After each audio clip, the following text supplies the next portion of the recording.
एक बार फिर से हमें यह अवसर दिया कि हम परमेश्वर के चरणों में आकर के परमेश्वर के वचन को मनन करें। और ये समय होगा हम परमेश्वर के वचन पर अपना ध्यान केंद्रित करें। परमेश्वर अपने वचन के द्वारा हमसे कुछ कहना चाहता है। हम परमेश्वर के वचन से एक हिस्सा को पढ़ेंगे। दूसरा इतिहास 20 अध्याय और इसका 15 पद से हम पढ़ेंगे और 19 पद तक।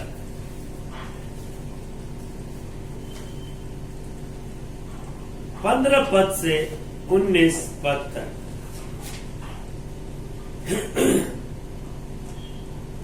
इसके पहले कि हम परमेश्वर के वचन को पढ़ें, आप समझ लें कि ये जो घटना यहां पर हो रही है, ये मोआबी अम्मोनी इन लोगों ने यहोशापात के ऊपर चढ़ाई किया था युद्ध के लिए। और लिखा हुआ यहोशापात डर गया और यहोवा की खोज में लग गया।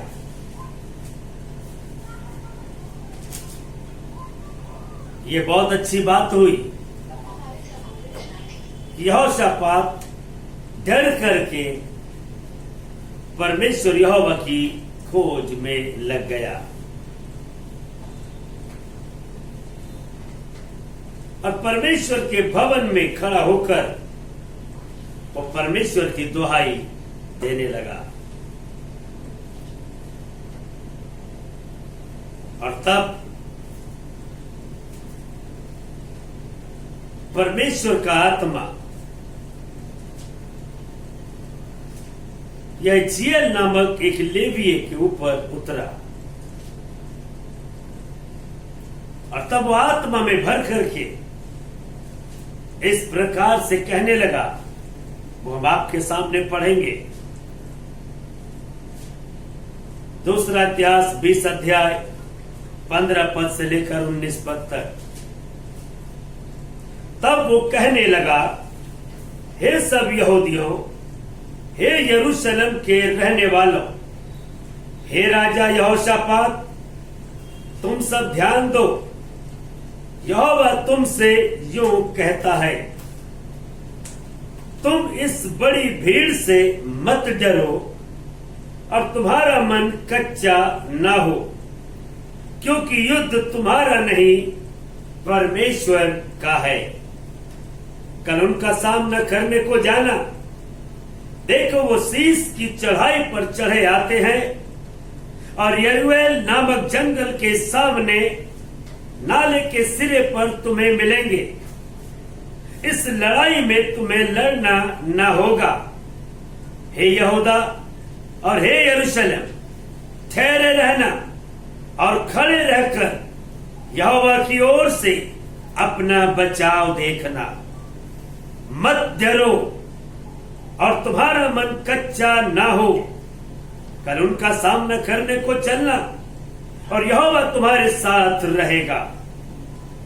तब यहोशापात भूमि की ओर मुंह करके झुका और सब यहूदियों और यरूशलेम के निवासियों ने यहोवा के सामने गिर के यहोवा को दंडवत किया। कहातियों और कोरियों में से कुछ लेवीय खड़े होकर इस्राएल के परमेश्वर यहोवा की स्तुति अत्यंत ऊंचे स्वर से करने लगे। हालेलुया। परमेश्वर अपने वचन पर आशीष दे। यहां पर हमने परमेश्वर के वचन को एक हिस्से को पढ़ा और हम देखते हैं परमेश्वर का आत्मा यहोशापात से क्या कह रहा है। वो कहता है, तुम इस बड़ी भीड़ से मत डरो और तुम्हारा मन कच्चा ना हो, क्योंकि युद्ध तुम्हारा नहीं परमेश्वर का है। आज हम आपको बताना चाहते हैं, परमेश्वर आज ये केवल यहोशापात और इस्राएली यहूदियों से नहीं कह रहा, वरन वो आज हम सब से इसी बात को कह रहा है। हमने आपको पहले भी कई बार बताया, ये पुराना नियम हमारे लिए एक दृष्टांत है, और इसलिए जब वो हमारे लिए जो अंतिम युग में रह रहे हैं, ये पुराना नियम, ये बाइबल हमारे लिए अगर दृष्टांत है, तो ये वचन भी हमारे लिए है जो इस अंतिम युग में रह रहे हैं। और आज जबकि लोग बहुत डरे हुए हैं, ये कोरोना महामारी जो लोगों के अंदर डर पैदा करती है, इस कोरोना महामारी ने पूरी दुनिया को, पूरी पृथ्वी को बांध दिया है। लोग अपने घरों में बंद हो गए, लोग डरे हुए हैं, बाहर नहीं निकल रहे हैं, लोगों से गले नहीं मिल रहे हैं, अपने प्रेम को नहीं दिखा पा रहे हैं। लोग मिलते हैं तो अपने बीच में पर्दे को रख करके। आज हमारे बीच में क्या स्थिति हो गई है? आज मनुष्य अपने डर से लड़ रहा है, आज मनुष्य अपनी चिंताओं से लड़ रहा है, अपनी समस्याओं से लड़ रहा है, ये कोरोना महामारी से लड़ रहा है, अपनी बीमारियों से लड़ रहा है, हम भविष्य की चिंताओं से, अपनी जरूरतों से, और ना जाने कितनी चीजें हैं जिनसे हम लगातार एक युद्ध कर रहे हैं। और इन सब के अलावा हम शैतान और उसकी आत्मिक सेनाओं से भी युद्ध कर रहे हैं। इफिसियों की पत्री 6:12 पद में लिखा हुआ है, हमारा युद्ध, हमारा ये मल्ल युद्ध लहू और मांस से नहीं है, बल्कि शैतान और उसकी आत्मिक सेनाओं से है। हम युद्ध तो कर रहे हैं, शैतान मनुष्यों के साथ लगातार युद्ध करने में लगा हुआ है। जब से मनुष्य की सृष्टि हुई है, तब से शैतान मनुष्यों के साथ युद्ध में रत है। लेकिन आज हम परमेश्वर के वचन पर ध्यान करें। परमेश्वर क्या कह रहा है? परमेश्वर कहता है, युद्ध तुम्हारा नहीं है, युद्ध परमेश्वर का है। हम इनको बिल्कुल अच्छी तरह समझ लें। एक बार मैं फिर से इसे पढ़ूंगा। परमेश्वर का आत्मा आज हम सबसे क्या कह रहा है? हे सब यहूदियों, हे यरूशलेम के रहने वालों, हे राजा यहोशापात, तुम सब ध्यान दो, यहोवा तुमसे यूं कहता है। आज ये केवल यरूशलेम के लिए नहीं है, केवल यहोशापात राजा और इस्राएलियों के लिए नहीं है, आज परमेश्वर अपनी प्रजा से कह रहा है। उस समय इस्राएली परमेश्वर की प्रजा थे, ये यहूदी परमेश्वर की प्रजा थे, और आज जितने यीशु मसीह पर विश्वास करते हैं वे सब परमेश्वर की प्रजा हैं। और परमेश्वर अपनी प्रजा से क्या कह रहा है? वो कहता है, यहोवा तुमसे यूं कहता है, तुम इस बड़ी भीड़ से मत डरो और तुम्हारा मन कच्चा ना हो। इस बड़ी भीड़ से मत डरो। आज जब हम अपने आसपास, अपने दूसरे शहरों में जब नजर उठाते हैं, देखते हैं लोग मसीहों को सता रहे हैं, लोग मसीहों को मार रहे हैं। अभी कुछ दिन पहले हमने एक खबर सुनी थी, उस उड़ीसा में क्या हो गया, मात्र 14 साल के बच्चे को काट काट करके, अलग अलग करके कितनी बेदर्दी से मार डाला। उसका गुनाह क्या था? उन्होंने क्या गलती करी? क्या कोई कानून को तोड़ा? कोई गलत काम किया? किसी को मारा? बुरा भला कहा? ये कुछ भी उनके जीवन में नहीं था। उनका दोष केवल इतना था कि वो यीशु मसीह पर विश्वास करता था। उनका दोष केवल इतना था, वो यीशु मसीह की शिक्षाओं पर चल रहा था। उसका दोष केवल इतना था, वो अपने सताने वालों से प्रार्थना कर रहा था, अपने सताने वालों से प्रेम कर रहा था, अपने लोगों के लिए प्रार्थनाएं कर रहा था। उनका दोष केवल इतना था कि उनका जीवन बदल गया था। वो अपनी सारी गंदी आदतों को छोड़ चुका था। वो अपने पाप से बाहर निकल करके एक पवित्रता का जीवन जीना चाह रहा था। उसके प्रेम से प्रभु यीशु मसीह का प्रेम दिखाई पड़ रहा था। और तब एक भीड़ जो आज चारों तरफ हमारे है, जो हमें घेरे हुए है, और वो भीड़ हमें डराती है, हमें धमकाती है, और वो एक ही बात चाहती है कि हम प्रभु यीशु मसीह के रास्ते को छोड़ दें। वो हमें छोड़ देंगे, अन्यथा वो हमें भी मार डालेंगे। ये 14 साल के बच्चे को बोटी बोटी करके मार डाला, केवल इसलिए कि वो यीशु मसीह से प्रेम करता था। आज हम में से बहुत से लोग इसी डर के साथ जी रहे हैं। आज बहुत से लोग ऐसी भीड़ का सामना कर रहे हैं। परमेश्वर आज कहता है, तुम इस बड़ी भीड़ से मत डरो और तुम्हारा मन कच्चा ना हो। बेशक हम रोज चिंताओं में डूबे रहते हैं, अपनी समस्याओं से लड़ते हैं, अपनी बीमारियों से लड़ते हैं, अपने भविष्य की चिंता को हमारे जीवन में आने देते हैं। लेकिन आज जब हम परमेश्वर के वचन को पढ़ते हैं, परमेश्वर हमें पढ़ रहा है। वो हमारे मन की चिंताओं को देख रहा है, वो हमारे डर को देख रहा है, हमारी समस्याएं, हमारी बीमारियों को देख रहा है।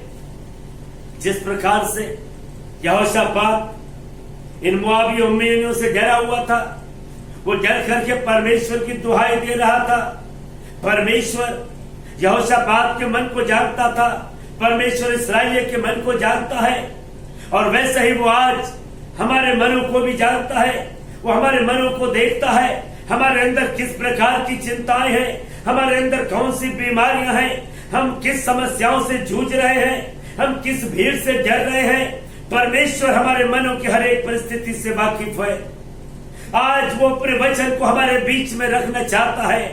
वो कहता है बड़े सुंदर शब्दों में, हे सब यहूदियों, हे यरूशलेम के रहने वालों, हे राजा यहोशापात, तुम सब ध्यान दो। आज परमेश्वर चाहता है कि हम जो परमेश्वर के लोग हैं, परमेश्वर के वचन पर ध्यान दें। इन महामारियों पर नहीं, समस्याओं पर नहीं, बीमारियों पर नहीं, उस बड़ी भीड़ पर नहीं, बल्कि हमारा ध्यान परमेश्वर के वचन पर होना चाहिए। परमेश्वर आज हमसे क्या कह रहा है?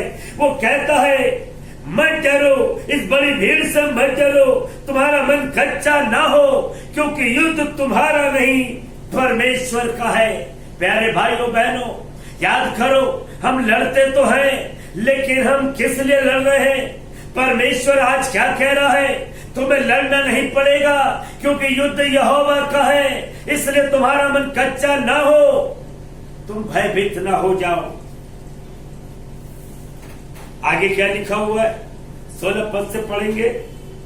कल उनका सामना करने को जाना, देखो वो शीश की चढ़ाई पर चढ़े आते हैं, और यरीहो नामक जंगल के सामने नाले के सिरे पर तुम्हें मिलेंगे। इस लड़ाई में तुम्हें लड़ना न होगा। हे यहूदा और हे यरूशलेम, ठहरे रहना और खड़े रहकर यहोवा की ओर से अपना बचाव देखना। मत डरो और तुम्हारा मन कच्चा ना हो। कल उनका सामना करने को चलना और यहोवा तुम्हारे साथ रहेगा। प्यारे भाइयों बहनों, हमें इस परमेश्वर के वायदे पर, इसके वचन पर ध्यान देने की जरूरत है। परमेश्वर यहां पर क्या कह रहा है? कल उनका सामना करने को जाना। परमेश्वर ये नहीं कह रहा घर में बैठे रहना। परमेश्वर कहता है कल उनका सामना करने को जाना। तो तुम्हारे सामने चढ़े आ रहे हैं, तुम्हें कहां तुम्हारी मुलाकात होगी ये भी बता दिया। और सबसे मुख्य बात जो 17 पद है, ये जो परमेश्वर कह रहा, हम इस पर ध्यान दे, इस लड़ाई में तुम्हें लड़ना ना होगा। परमेश्वर हमारी ओर से लड़ेगा। परमेश्वर कहता है युद्ध तुम्हारा नहीं परमेश्वर का है, इसलिए परमेश्वर को लड़ने दे, परमेश्वर को अपना काम करने दे। परमेश्वर के काम को आप करने की कोशिश न करो। परमेश्वर जिसकी मर्जी होगा, जिससे चाहेगा उससे अपने कार्य को कराएगा। परमेश्वर अपने तरीके से अपने कार्य को करेगा। परमेश्वर हमारी ओर से लड़ाई करेगा। परमेश्वर कहता है इस लड़ाई में तुम्हें लड़ना ना होगा। हमने परमेश्वर के वचन में बहुत सी घटनाओं को देखा जब परमेश्वर के लोगों को लड़ना नहीं पड़ा, बिना लड़े ही वो जीत गए। और जबकि बहुत थोड़े से लोग पूरे शत्रु की सेना पर जय पाए, और जब परमेश्वर ने बड़े अजीब तरीके से लड़ाई को लड़ाया, हम गिदौन को याद करें, परमेश्वर ने कैसे लड़ने को बोला। अपने संग कोई तलवार नहीं ले जाना है, कोई ढाल नहीं ले जाना है, बड़ी सेना नहीं ले जानी है।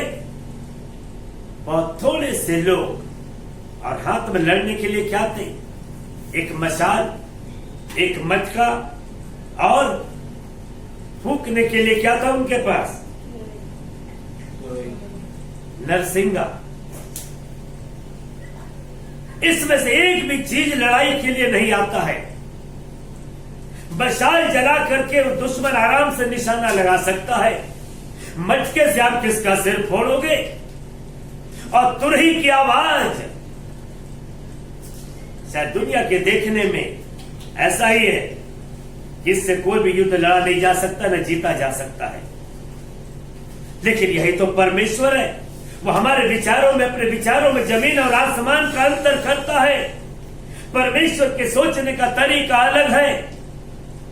अगर हम इन चीजों को देखते हैं तो हम तो ये देख रहे हैं कि ये मटका, ये तुरही, ये मशाल क्या है, लेकिन ये परमेश्वर का तरीका है।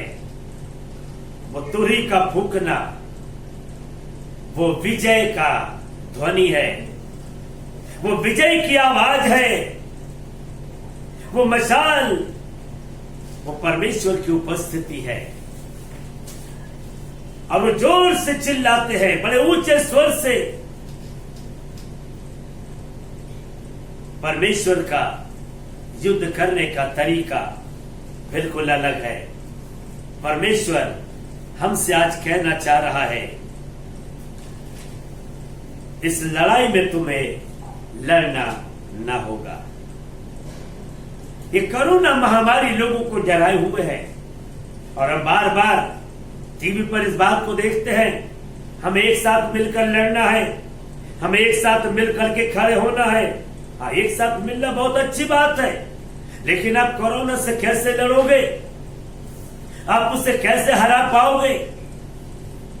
बहुत से जो जानकार है, एक्सपर्ट हैं, वो कहते हैं कि कोरोना अब खत्म नहीं होगा, हमें इनके बीच में जीना पड़ेगा। क्या मजबूरी है? हरा नहीं पाएंगे तो गुलामी में चले जाएंगे, उनसे समझौता कर लेंगे। परमेश्वर का वचन क्या कहता है? हमने बार बार इस बात को देखा। जब हम रोमियो की पत्री में देखते हैं, पौलुस क्या कहता है? इन सब के बीच में परमेश्वर हमें जयवन करता है। ये रोमियो की पत्री 8 अध्याय और उसका 37 पद, यहां पर क्या लिखा हुआ है?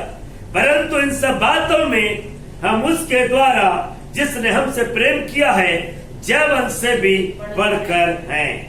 हालेलुया। किन सब बातों में? जब आप 35 और 36 पद पढ़ोगे आपको मिल जाएगा किन सब बातों में हम जयवन से भी बढ़कर हैं। यह लिखा हुआ है, कौन हमको मसीह के प्रेम से अलग करेगा? क्लेश, क्या क्लेश या संकट या उपद्रव या अकाल या नंगाई या जोखिम या तलवार। जैसा लिखा है, तेरे लिए हम दिन भर घात किए जाते हैं, हम वध होने वाली भेड़ों के समान गिने गए हैं। ये क्लेश, संकट, उपद्रव, अकाल, नंगाई, जोखिम, तलवार, महामारी, इन सब के बीच में हम मसीह यीशु में जयवंश से भी बढ़कर हैं और परमेश्वर हमें आज भी जयवंत करना चाहता है। जब आप इसके आगे और पढ़ोगे आपको मिल जाएगा कि हम किन बातों में जयवंत से भी बढ़कर हैं। हमें कोई भी चीज मसीह के प्रेम से अलग नहीं कर सकती। पौलुस क्या कहता है? मैं निश्चय जानता हूं। पौलुस को बिल्कुल निश्चय है, वो इस बात को अच्छी तरह जानता है कि ये महामारी, ये डर, ये बीमारी, ये युद्ध, ये प्रधानताएं, ये वर्तमान, ये भविष्य, ये सामर्थ्य, न ऊंचाई न गहराई, ये कोई भी चीज हमें मसीह के प्रेम से अलग नहीं कर सकता। क्या आपको और हमको निश्चय है? क्या इस बात में निश्चय करते हैं कि ये महामारी, ये डर, ये भीड़, ये चिंताएं, ये समस्याएं, ये बीमारियां क्या हमें मसीह के प्रेम से अलग कर पाएगी? नहीं। इन सब के बीच में हम मसीह यीशु में जयवंश से भी बढ़कर हैं।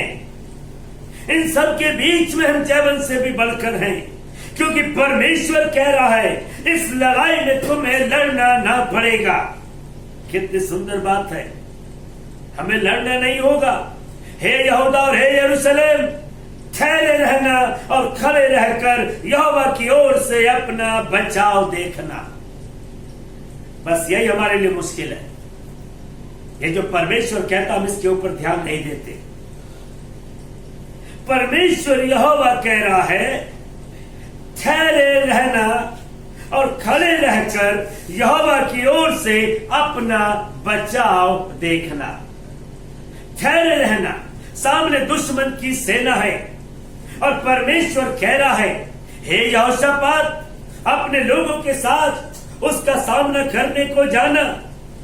शीश की चढ़ाई पर वो चढ़े आते हैं और जंगल के सामने नाले के सिरे पर वो तुम्हें मिलेंगे, लेकिन याद रखना जैसे वो तुम्हें मिले तुम लड़ने मत लगना। इस लड़ाई में तुम्हें लड़ना नहीं पड़ेगा। ठहरे रहना और खड़े रहकर यहोवा की ओर से अपना बचाव देखना। जब परमेश्वर कहता है ठहरे रहना और खड़े रहकर यहोवा की ओर से अपना बचाव देखना, हम में से कितने लोग ठहरना चाहते हैं जब दुश्मन हमारे सामने है, वो पूरी सेना के साथ है, पूरी तैयारी के साथ है? क्या हम उसके सामने भरोसा रखकर ठहरे रहेंगे? क्या हम विश्वास करते हैं कि जो परमेश्वर कह रहा है कि युद्ध तुम्हारा नहीं परमेश्वर का है? क्या हम विश्वास करेंगे? परमेश्वर ने हमें एक आज्ञा दी है ठहरे रहना, इस लड़ाई में तुम्हें लड़ना ना होगा।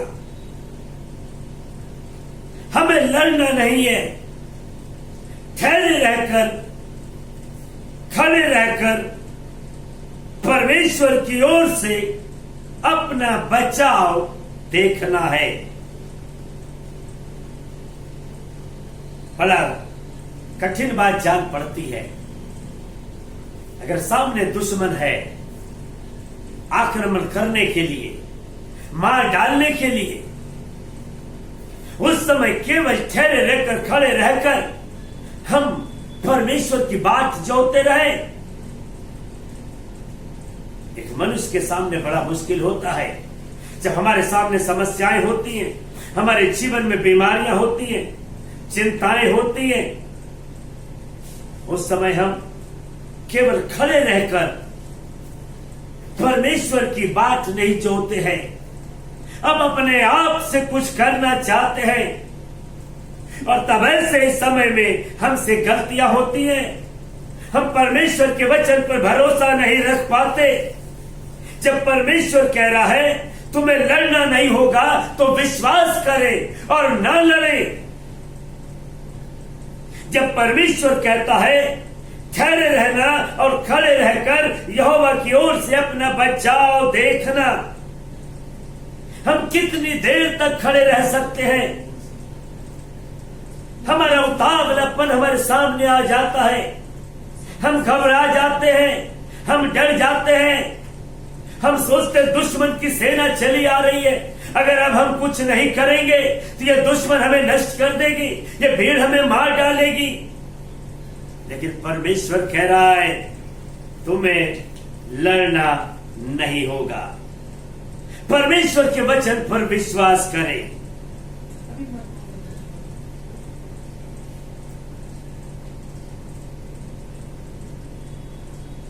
परमेश्वर कहता है मत डरो और तुम्हारा मन कच्चा ना हो। कल उनका सामना करने को चलना और यहोवा तुम्हारे साथ रहेगा। परमेश्वर बिल्कुल कह रहा शत्रु का सामना करने को चलो, जाओ उसका सामना करो, उनसे डरो मत, तुम्हारा मन कच्चा ना हो। कल उनका सामना करने को चलना और यहोवा तुम्हारे साथ रहेगा। जब हमारे सामने महामारी हो, जब हमारे सामने बीमारियां हो, जब हमारे सामने चिंताएं हो, जब हमारे सामने बड़ी भीड़ हो, ऐसे समय में हमें क्या करना चाहिए? हम अपनी बुद्धि से बहुत कुछ करते हैं, हम अपने आप से बहुत कुछ करते हैं, लेकिन परमेश्वर के वचन पर ध्यान नहीं करते। हम प्रार्थनाएं करते हैं, परमेश्वर की दुहाई देते हैं, लेकिन परमेश्वर के वचन पर भरोसा नहीं करते हैं। परमेश्वर क्या कह रहा है? डरो मत, तुम्हारा मन कच्चा ना हो, तुम्हें लड़ना नहीं पड़ेगा, तुम केवल शत्रु के सामने ठहरे रहना, खड़े रहकर परमेश्वर यहोवा की ओर से अपना बचाव देखना। हम परमेश्वर को काम करने का अवसर दें। हम करते क्या है? इससे पहले कि परमेश्वर अपना काम करे, हम स्वयं अपने आप से, अपनी समस्याओं से अपना युद्ध लड़ने लगते हैं। हम याद करें शद्रक, मेशक, अबेदनगो, ये तीन परमेश्वर के सेवक जबकि गुलामी में थे, बेशक राजा ने इन्हें अच्छे पद दिए थे, लेकिन क्या हुआ? राजा ने अपनी एक मूर्त बनवाई और उसके बाद सब जगह ढिंढोरा पिटवा दिया कि प्रत्येक जन जो उसके राज्य में है उसकी बनाई हुई मूर्त को दंडवत करे, और जो लोग उसकी मूर्त को दंडवत नहीं करेंगे वो एक आग की भट्टी वहां तैयार की गई, उसमें डाल दिए जाएंगे। शद्रक, मेशक, अबेदनगो को ये सूचना मिली कि राजा अपनी मूर्ति को सब लोगों से उपासना कराने के लिए नियम बना चुका है। वे परमेश्वर के लोग थे, उन्होंने परमेश्वर पर भरोसा किया था और इसलिए उन्होंने राजा की मूर्ति को दंडवत करने का बिल्कुल भी निर्णय नहीं किया।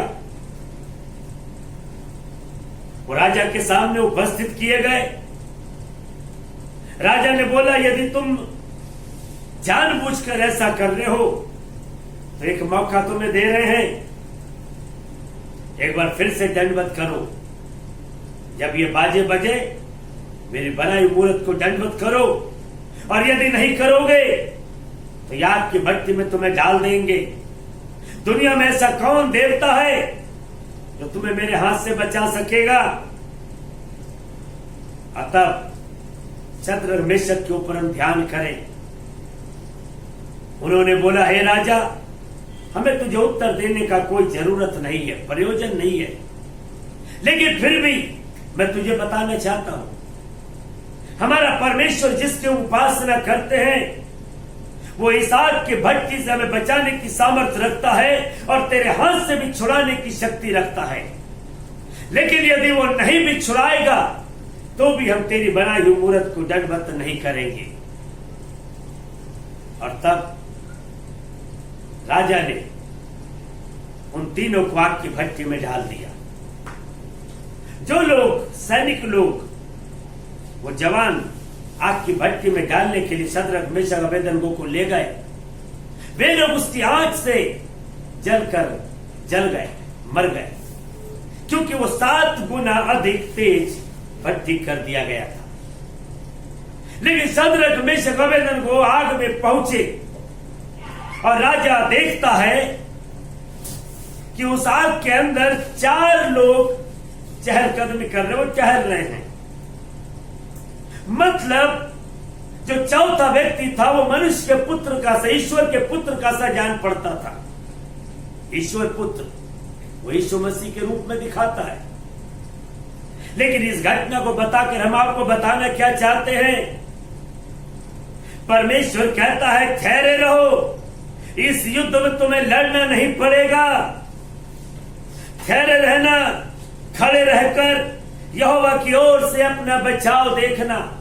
शद्रक मेशक अबेदनगो के सामने वो राजा था, उसके बाद वो आग की भट्टी थी, वो सैनिक उसको उठाकर ले गए।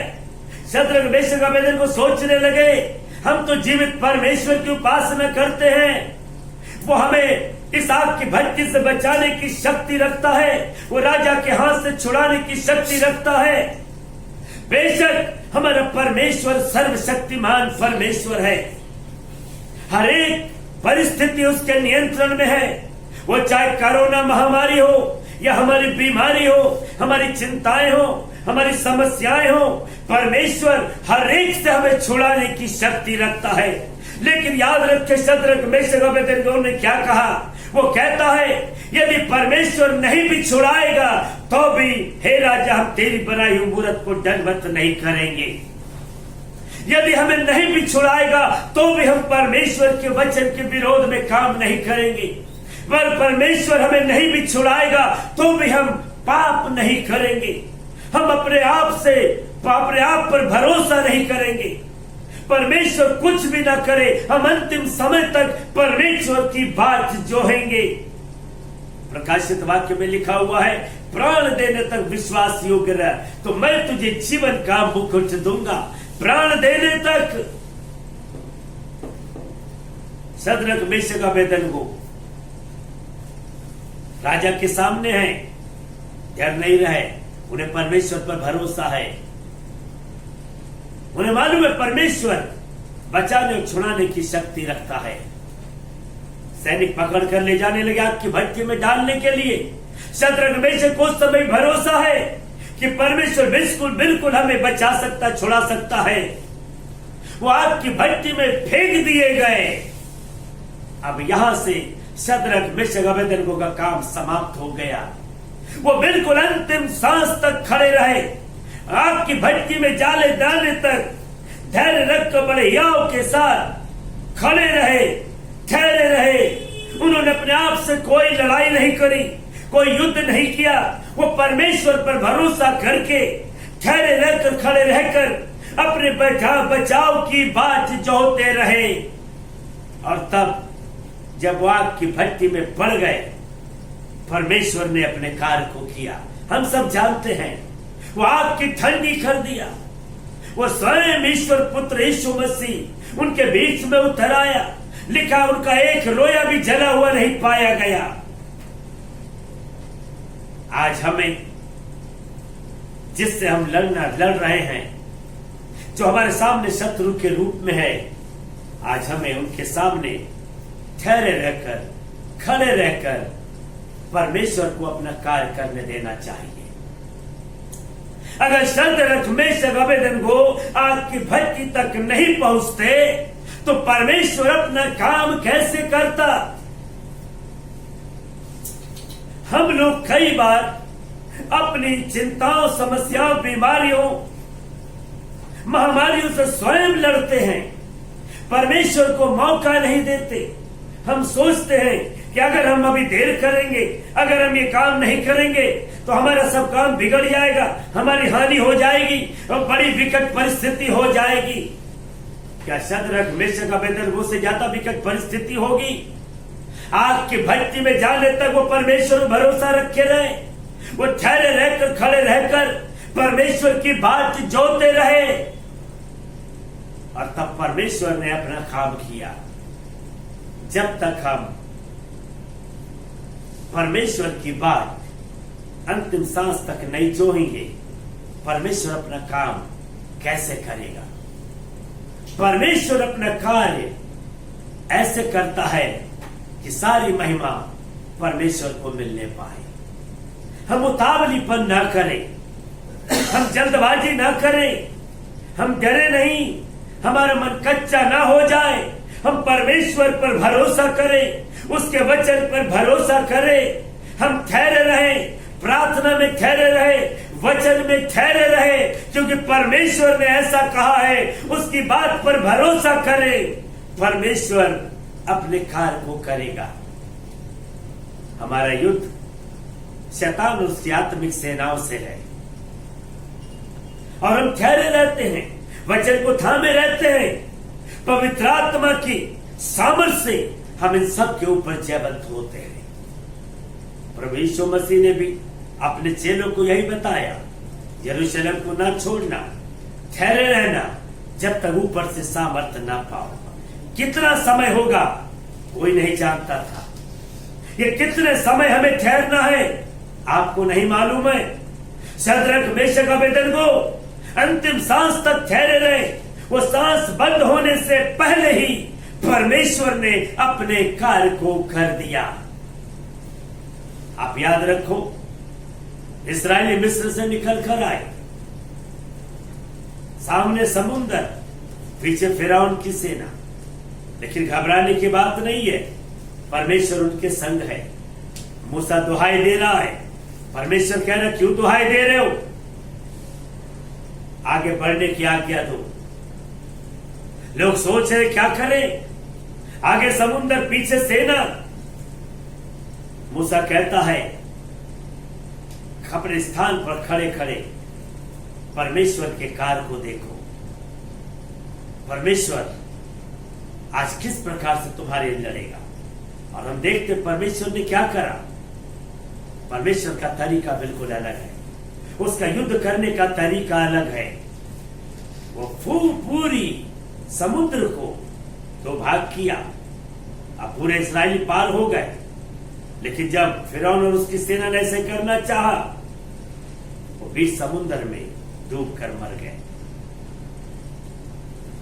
परमेश्वर जैसा कहता है हमें वैसा करना है। आज हमारे सामने बहुत सी समस्याएं हैं, हमारे सामने बहुत विपत्तियां हैं, महामारियां हैं, बीमारियां हैं, चिंताओं के बहुत से कारण हैं। लेकिन याद रखो परमेश्वर क्या कह रहा है, मत डरो, तुम्हारा मन कच्चा ना हो। ये तो तुम्हारा नहीं, परमेश्वर का है। हम इस बात को ना भूलें, हमारा युद्ध शैतान और उसकी आत्मिक सेनाओं से है, लेकिन हमारी ओर से परमेश्वर इनसे लड़ता है। क्योंकि वचन में लिखा हुआ है, जब हम शैतान का सामना करने की बात करते हैं, वचन क्या कहता है, अपने आप को परमेश्वर के अधीन करो और तब शैतान का सामना करो, तो वो तुम्हारे पास से भाग जाएगा, वो तुम्हारे सामने से भाग जाएगा। क्यों? क्योंकि जब हम परमेश्वर के अधीनता में होते हैं तो फिर हम अपने आप से कुछ नहीं करते, वो परमेश्वर हमारे द्वारा करता है। क्योंकि अधीनता में होते हैं तो परमेश्वर हमारा स्वामी, हमारा प्रभु, हमारा मालिक होता है, और तब वो मालिक सब कुछ करता है, हम तो उसके पीछे खड़े होते हैं। और जब शैतान हमारे मालिक को देखता है, वो हमारे सामने से भाग जाता है।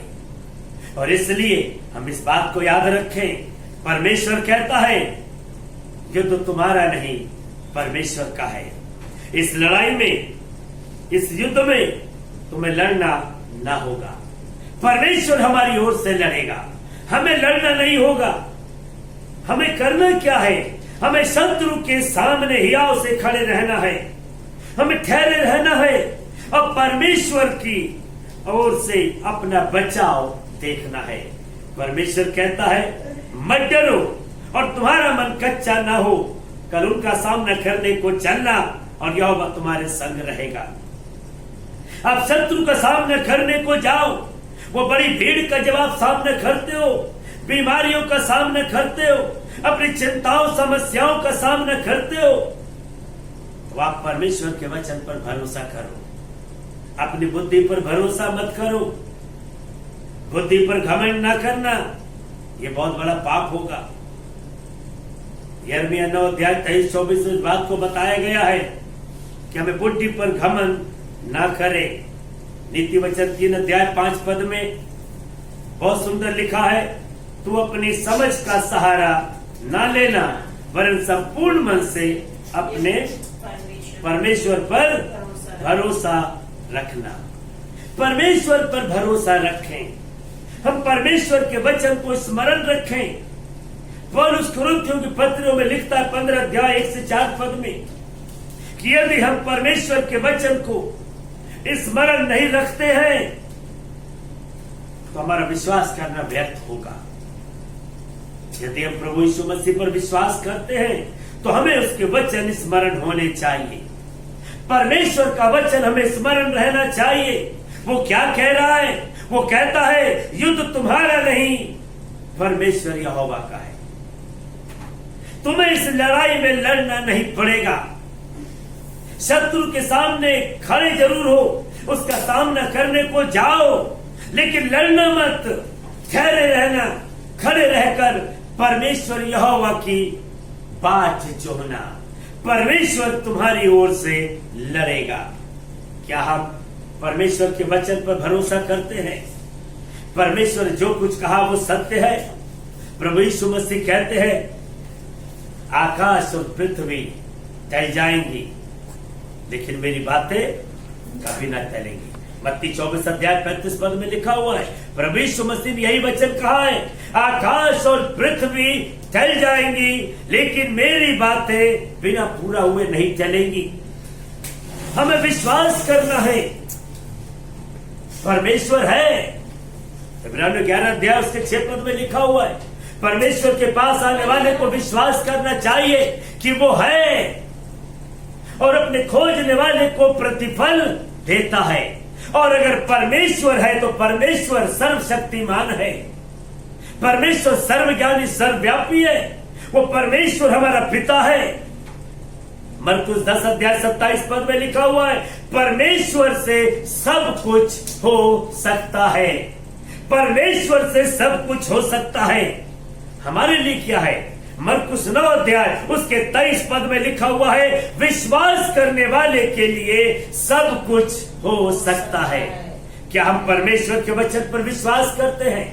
यदि हम परमेश्वर पर विश्वास करते हैं तो परमेश्वर के वचन पर विश्वास करते हैं।